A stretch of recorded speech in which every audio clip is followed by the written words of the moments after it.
Good morning student. मैं part 2 Lasa की ओर आज आपको पढ़ाऊंगी। उससे पहले मैं लेखक राहुल साकरात्यान जी का जीवन परिचय आप लोगों को पढ़ाऊंगी। राहुल साकरात्यान का जन्म सन 1893 में उनके ननिहाल गांव पंदहा जिला आजमगढ़ उत्तर प्रदेश में हुआ था। उनका पैतृक गांव कनेला था। उनका मूल नाम केदार पांडे था। उनकी शिक्षा काशी, आगरा और लाहौर में हुई थी। सन 1930 में उन्होंने श्रीलंका जाकर बौद्ध धर्म ग्रहण कर लिया। तब से उनका नाम राहुल साकरात्यान हो गया।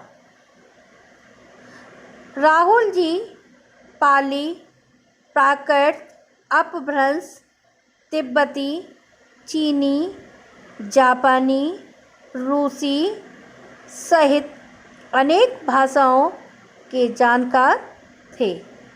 उन्हें महापंडित कहा जाता था। सन 1963 में उनका देहांत हो गया। राहुल जी ने उपन्यास, कहानी, आत्मकथा, यात्रा व्रत, जीवनी, आलोचना, शोध आदि अनेक विधाओं में साहित्य सृजन किया। इतना ही नहीं, उन्होंने अनेक ग्रंथों का हिंदी में अनुवाद भी किया। मेरी जीवन यात्रा 6 भाग, दर्शन दिग्दर्शन, 22वीं सदी, पोलगा से गंगा, भागो नहीं दुनिया को बदलो, दिमागी गुलामी, घुमक्कड़ शास्त्र उनकी प्रमुख कृतियां हैं। साहित्य के अलावा दर्शन, राजनीति, धर्म, इतिहास, विज्ञान आदि विभिन्न विषयों में राहुल जी के द्वारा रचित पुस्तकों की संख्या लगभग 150 है। राहुल जी ने बहुत सी लुप्तप्राय सामग्री का उद्धार कर अत्यंत महत्वपूर्ण कार्य किया है। यात्रा व्रत यानी हम किसी स्थान पर घूमने के लिए जाते हैं और वहाँ का यात्रा व्रत यानी छोटी छोटी बातों को हम अपनी डायरी में लिखते हैं। यात्रा के समय की सारी जानकारियों को एक क्रमबद्ध रूप में लिखते हैं। उसको हम यात्रा व्रत कहते हैं। यात्रा व्रत लेखन में राहुल जी का स्थान अन्यतम है। उन्होंने घुमक्कड़ी का शास्त्र रचा और उससे होने वाले लाभों का विस्तार से वर्णन करते हुए मंजिल के स्थान पर यात्रा को ही घुमक्कड़ का उद्देश्य बताया है। घुमक्कड़ों से मनोरंजन, ज्ञानवर्धन एवं अज्ञात स्थलों की जानकारी के साथ साथ भाषा एवं संस्कृति का भी आदान प्रदान होता है। राहुल जी ने विभिन्न स्थानों के भौगोलिक वर्णन के अतिरिक्त वहाँ के जनजीवन की सुंदर झांकी प्रस्तुत की है। संकलित अंश राहुल जी की प्रथम तिब्बत यात्रा से लिया गया है, जो उन्होंने सन 1929-30 में नेपाल के रास्ते की थी। उस समय भारतीयों को तिब्बत यात्रा की अनुमति नहीं थी, इसलिए उन्होंने यह यात्रा एक भिखमंगे के छद्म वेश में की थी। इसमें तिब्बत की राजधानी लासा की ओर जाने वाले दुर्गम रास्तों का वर्णन बहुत ही रोचक शैली में किया है। इस यात्रा वृत्तांत में हमें उस समय के तिब्बती समाज के बारे में भी जानकारी मिलती है। लासा की ओर तिब्बत की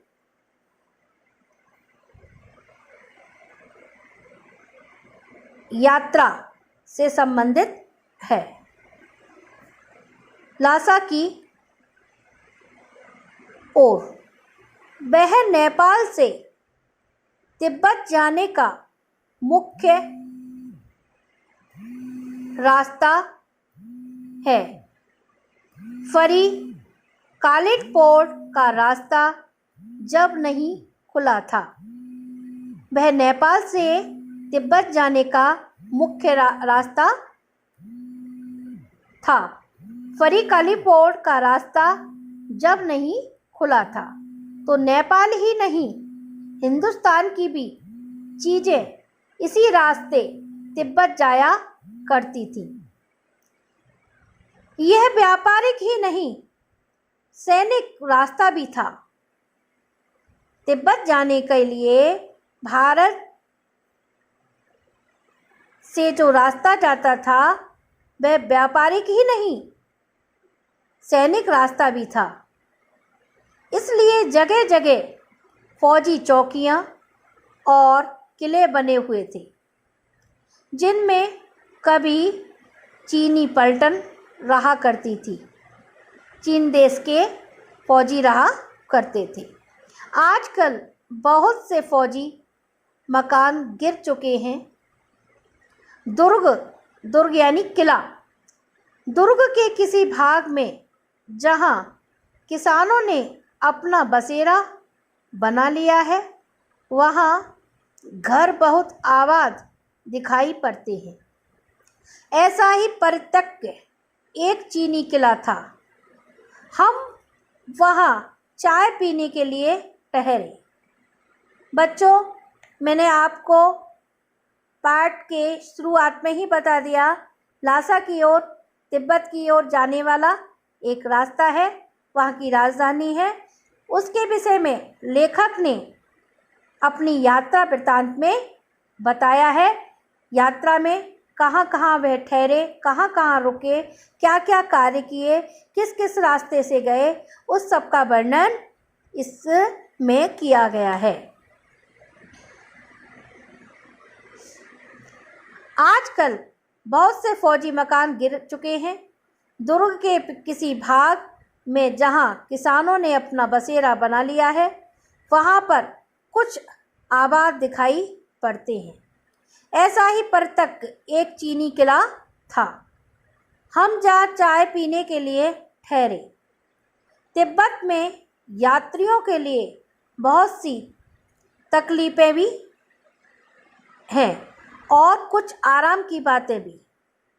वहाँ जाति पाति छुआछूत का सवाल ही नहीं है और ना औरतें पर्दा ही करती हैं। जैसा कि हमारे भारतवर्ष में छुआछूत जात पात की बातों को करते हैं, ऐसा वहाँ पर लेखक ने नहीं पाया।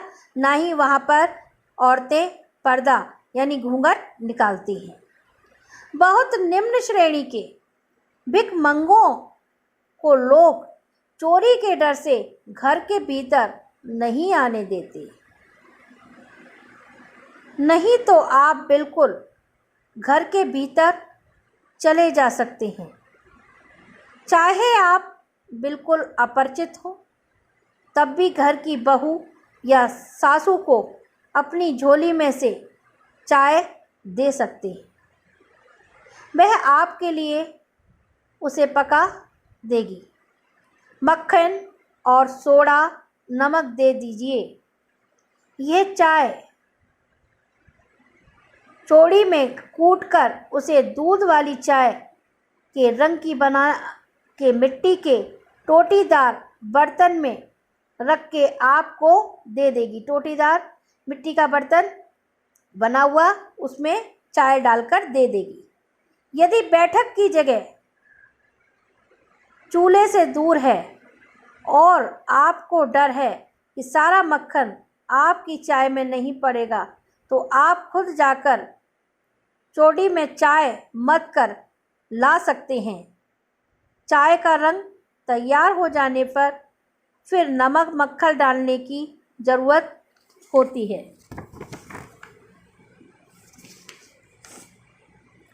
परित्यक्त चीनी किले से जब हम चलने लगे तो एक आदमी राहदारी मांगने आया। हमने वह दोनों चिटें उसे दे दी। शायद उसी दिन हमें थोडला के पहले के आखिरी गांव में पहुंच गए। थोडला एक गांव है, वहां पहुंच गए।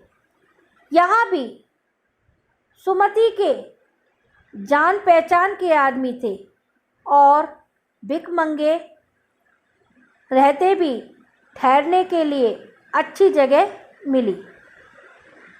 5 साल बाद हम इसी रास्ते लौटे और भिखमंगे नहीं, एक भद्र यात्री के भेष में घोड़ों पर सवार होकर आए थे। लेखक कहता है जब 5 साल बाद हम लौट कर आते हैं तो एक यात्री के रूप में लौटकर आते हैं, भिखमंगे की तरह नहीं, क्योंकि वहाँ तिब्बत जाने के लिए दुर्गम स्थान था। इसलिए लेखक एक भिखमंगे की तरह अपना वेश बनाकर पहुँचता है और वहाँ रहता है। किंतु उस वक्त किसी ने हमें रहने के लिए जगह नहीं दी और हम गांव के एक सबसे गरीब झोंपड़े में ठहरे थे।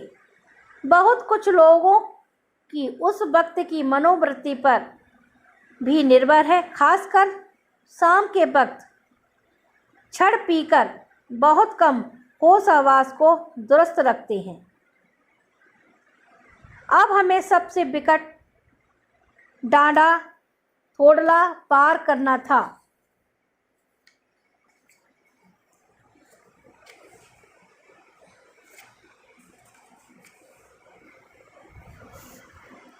डांडी तिब्बत में सबसे खतरे की जगह है।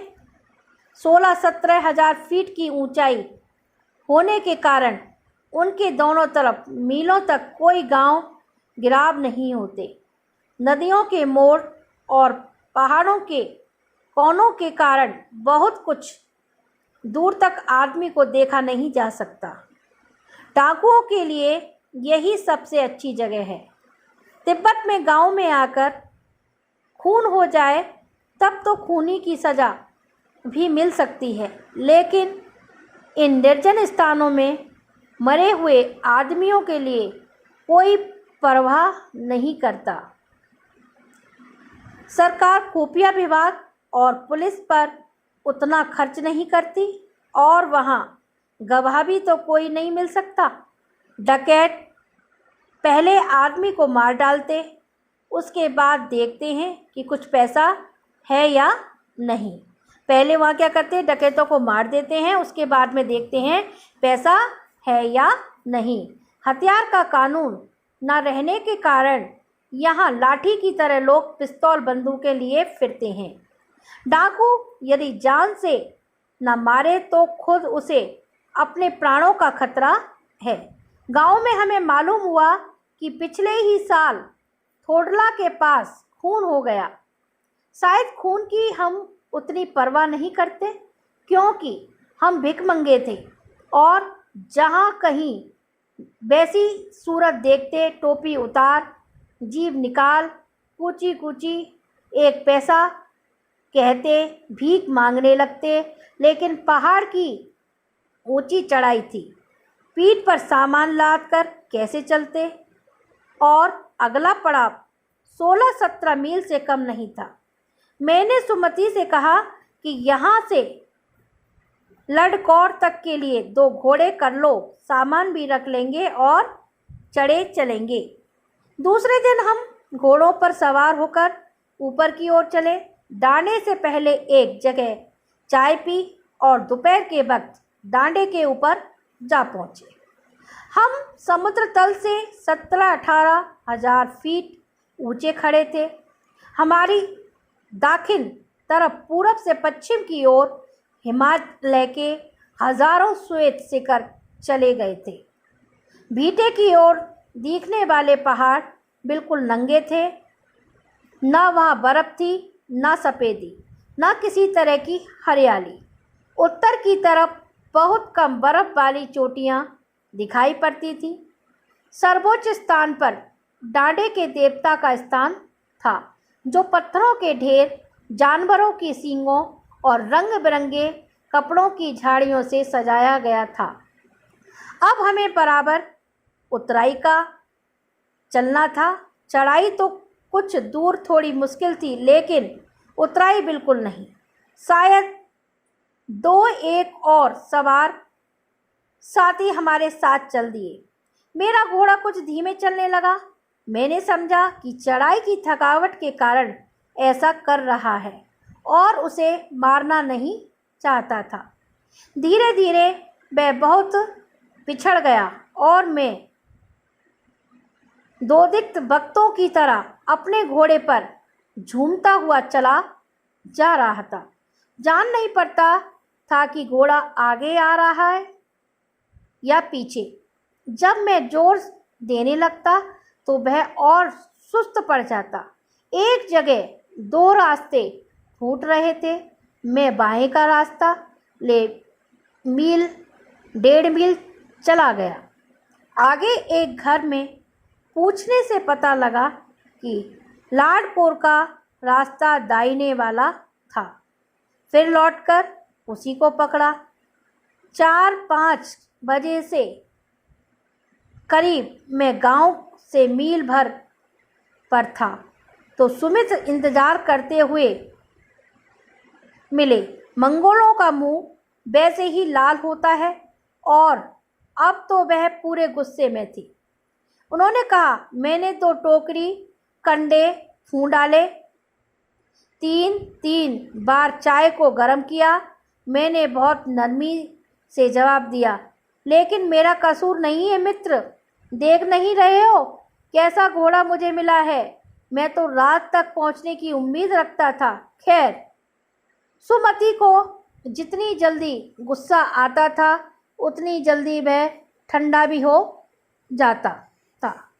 लाडकोर में वह एक अच्छी जगह पर ठहरे। वहीं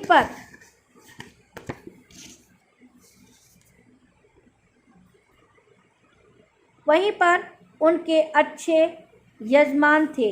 पहले चाय सत्तू खाया गया, रात को गरमराया थुप्पा मिला। हम तिलहड़ी के विशाल मैदान में थे, जो पहाड़ों से घिरा टापू सा मालूम होता था, जिसमें दूर एक छोटी सी पहाड़ी मैदान के भीतर दिखाई पड़ती है। उसी पहाड़ी का नाम है तिलहड़ी समाधि गिरी। आसपास के गांव में भी सुमति के कितने ही यजमान थे। कपड़े की पतली पतली चीरी बत्तियों के गंडे ख़त्म नहीं हो सकते थे, क्योंकि बोध गया से लाए कपड़े के ख़त्म हो जाने पर किसी कपड़े से बोध गया का गंडा बना लेते थे। वह अपने यजमानों के पास जाना चाहते थे। मैंने सोचा, यह तो हफ्ता भर उभरी लगा देंगे। मैंने उनसे कहा कि जिस गांव में ठहरना हो उसमें भले ही गंडे बांट दो, मगर आसपास के गांव में मत जाओ। इसके लिए मैं तुम्हें लहासा पहुंचकर रुपए दे दूंगा। सुमति ने स्वीकार किया। दूसरे दिन हमने भरिया ढूंढने की कोशिश की, लेकिन कोई न मिला।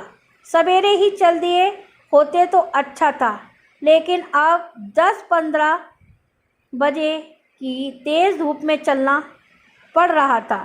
तिब्बत की धूप में भी बहुत कड़ी मालूम होती है।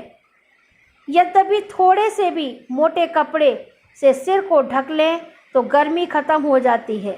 आप 2 बजे सूरज की ओर मुंह करके चल रहे हैं। ललाट धूप से जल रहा है और पीछे का कंधा बर्फ़ हो रहा है। फिर हमने पीठ पर अपनी अपनी चीज़ें लादी, डंडा हाथ में लिया और चल पड़े। यद्यपि सुमति के परिचित टेढ़री में भी थे, लेकिन वह एक और यजमान से मिलना चाहते थे। इसलिए आदमी मिलने का बहाना कर